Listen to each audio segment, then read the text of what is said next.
Wanna stay home, not even drink. Wanna get out of my own head. Wanna lay down, overthink. I wanna cry every tear I got. Put on a dress, be a stranger's dream. Lock up this heart of mine. Wanna wear it on my sleeve. পন্ডিচেরির প্রথম দিনটা ছিল history, churches আর white টাউনের charm নিয়ে, কিন্তু day 2টা পুরোটাই অন্যরকম। আজকে এক্সপ্লোর করব পন্ডিচেরির সবচেয়ে পিসফুল দিকটা, নেচার, বিচেস আর সেই ফেমাস স্লো পন্ডি লাইফস্টাইল। তাই দেরি না করে চলো শুরু করা যাক।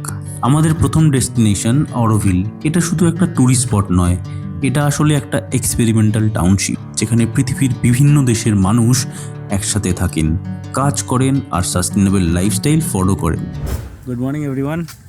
আমাদের দিনটা দিয়ে শুরু করলাম অরোভিল দিয়ে। আমরা এসেছি অরোভিলে, ভেতরে যাব, অরোভিল দেখবো। অরোভিলে অনেক কিছু দেখার আছে, কনভেনশন সেন্টার আছে, একটা রেস্টুরেন্ট আছে, আমরা খাওয়ারও প্ল্যান করছি ওখানে। আমরা ব্রেকফাস্ট আমরা করে আসিনি, সো আর তারপরে অরোভিল বিচও আছে, সেখানেও যাব। তো চলো ভেতরে যাই, তোমাদের দেখাই। সকাল সকাল পৌঁছে প্রথমে অরোভিলের ভেতরে ব্রেকফাস্ট করে নিলাম। ক্যাফেটাও অরোভিল কমিউনিটির দ্বারাই মেনটেন করা হয়।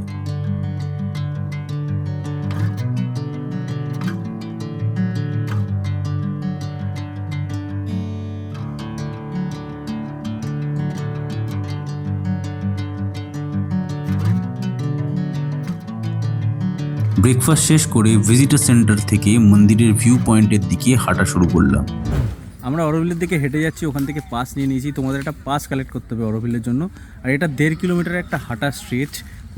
তুমি যদি বয়স্ক হও তাহলে, বা যদি হাঁটতে না পারো তাহলে তোমায় গাড়ি প্রোভাইড করা হবে, এলস তোমাকে হেঁটেই যেতে হবে 1.5 কিলোমিটার। অন দ্য ওয়ে রিটার্নের জন্য তুমি গাড়ি বুক করতে পারো। চলো ঘুরে আসি অরোভিল।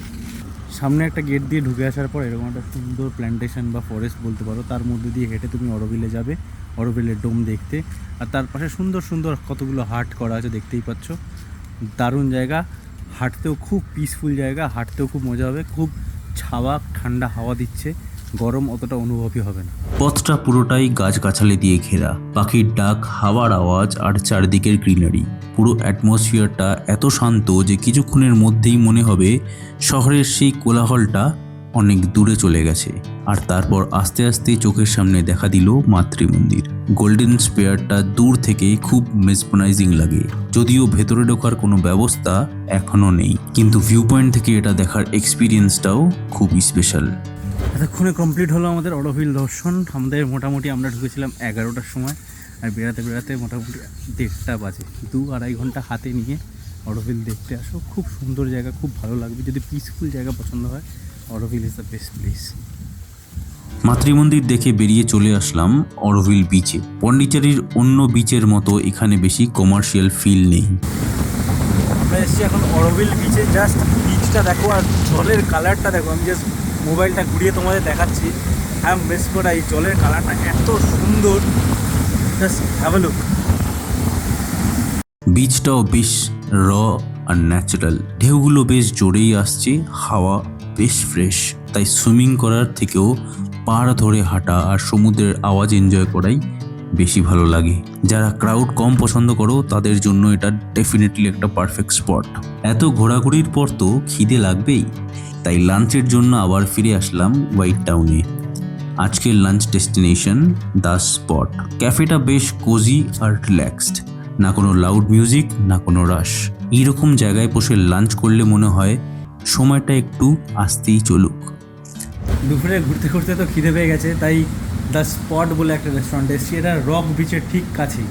আমরা ব্যালকনিতে বসেছি, আর ব্যালকনি থেকে পুরো সি ভিউ পাওয়া যাচ্ছে। এই যে আমার পেছনে যদি দেখতে পাও, ওই ব্যালকনি, এই যে আমাদের সিটিং এরিয়া, অ্যান্ড এখান থেকে পুরো সি ভিউটা পাওয়া যাচ্ছে। তোমরা যদি আসো, এটা নিশ্চয়ই চেক আউট করো। যেরকম সুন্দর এর আর্কিটেকচার, সেরকম সুন্দর খাওয়া দাওয়া, মাস্ট ট্রাই। ফুড প্রেজেন্টেশনটাও খুব সুন্দর ছিল আর টেস্টও খুবই ভালো। ট্রাভেলে এমন ক্যাফেগুলো আসলে ডেস্টিনেশনের একটা ইম্পর্টেন্ট পার্ট হয়ে দাঁড়ায়। বিকেলের দিকে পৌঁছে গেলাম সেরেনিটি বিচে। নামটাও একদম পারফেক্ট। সন্ধে হবে ঘুরছে, আর আমরা চলে এসেছি সেরেনিটি বিচে। এখন মোটামুটি 5:30 মতো বাজে। সূর্য অস্ত যাবে ঘুরছে। আর আমার পেছনে দেখতে পাচ্ছ এখানে অনেক ফিশিং বোটস রয়েছে। বোঝাই যাচ্ছে এখানে মাছের একটা ভালো আছে। এই বীজটা খুব সুন্দর, বাট সকালে যে অরোভিল বীজটা দেখলাম ওটা আরো বেশি সুন্দর। এখানে লোকেরা আসছে, এখানে ম্যাক্সিমাম আমি দেখতে পাচ্ছি মাছেরই ব্যাপারটা রয়েছে, যেটা অরোভিলে ছিল না, অরোভিল বীজে ছিল না। ওখানে পিওর তোমার বসে শ্যাক করা আছে, সেগুলো করতে পারবে। এইখানে এসে লেজার টাইম একবার ঘুরে আসতে পারো। বীজটা খারাপ না, তবে হ্যাঁ ঢেউ অনেক বেশি আমি দেখাচ্ছি। এই যে দেখতে পাচ্ছ ঢেউ অনেকই বেশি,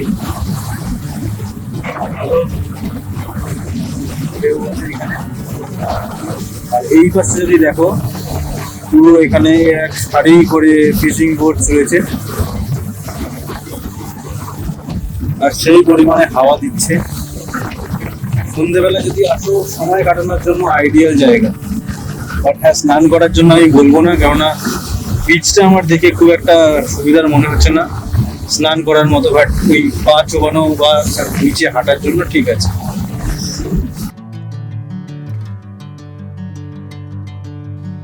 গোল্ডেন আওয়ারের আলো পড়ে বিচটা আরও বেশি বিউটিফুল হয়ে উঠেছিল। সমুদ্রের হাওয়া, ঢেউয়ের আওয়াজ আর সানসেট, এর চেয়ে বেশি কিছু আর বোধ হয় দরকার হয় না। আমরা এখন এই বিচের ধারে বসে সময় কাটাচ্ছি, তোমরা আসলে সময় কাটাতে পারো। দারুণ বিচের ধারে বসে আছি, রকম দারুণ হাওয়া দিচ্ছি, আর এরকম চিনি একটা জাস্ট দেখে নাও।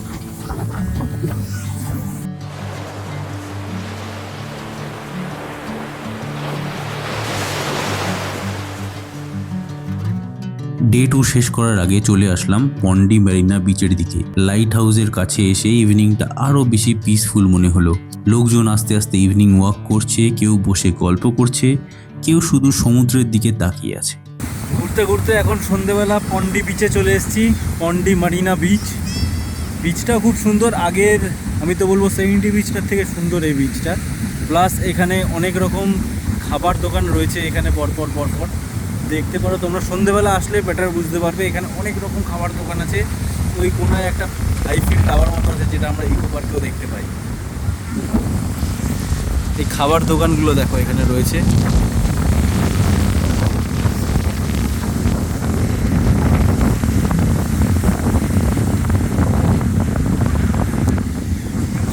তো আর একটা যেটা মেন অ্যাট্রাকশন এই বিচে, সেটা হচ্ছে এইটা লাইট হাউসটা। আমি জুম করছি, দেখতে পাচ্ছ কিনা জানি না, দেখো কি সুন্দর লাইটটা ঘুরছে, খালি চোখে দেখতে তো দারুণ লাগছে।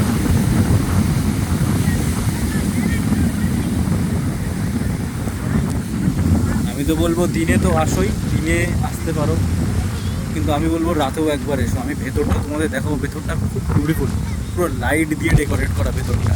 আমি তোমাদের ঢুকে আরেকবার দেখাচ্ছি। যেমন বললাম ভেতরটা দেখো কি সুন্দর, আমি ক্যামেরা ঘুরিয়ে তোমাদের দেখাচ্ছি। দারুণ কালারফুল আর দারুণ লাইট দিয়ে ডেকোরেশন করা একটা বিউটিফুল ইটিং প্লেস।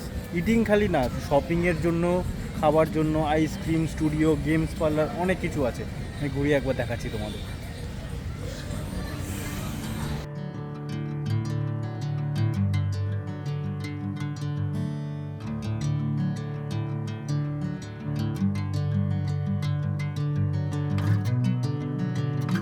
পন্ডিচেরিকে শুধু ঘুরে দেখা যায় না, এটাকে ফিলও করতে হয়। এইভাবেই শেষ হলো আমাদের পন্ডিচেরি ট্রিপের ডে 2। আজকের দিনটা ছিল পুরোটাই স্লো, পিসফুল আর নেচারের মধ্যে হারিয়ে যাওয়ার মতো। অরোভিলের কাম অ্যাটমসফিয়ার থেকে শুরু করে র বিচ, কোজি ক্যাফে আর সানসেট দিয়ে দিনটা একদম পারফেক্টভাবে শেষ হলো। আর এখনও আমাদের ট্রিপটা বাকি আছে। নেক্সট এপিসোডে আরও নতুন জায়গা, হিডেন জেমস আর পন্ডিচেরির এমন কিছু এক্সপিরিয়েন্স শেয়ার করব যা মিস করতে চাইবে না। তাই ভিডিওটা ভালো লেগে থাকলে লাইক করো, চ্যানেলটাকে সাবস্ক্রাইব করে দাও, আর কমেন্টে নিশ্চয়ই জানাও তোমাদের আজকের সবচেয়ে বেস্ট ডেস্টিনেশন কোনটা লাগলো। দেখা হচ্ছে নেক্সট এপিসোডে।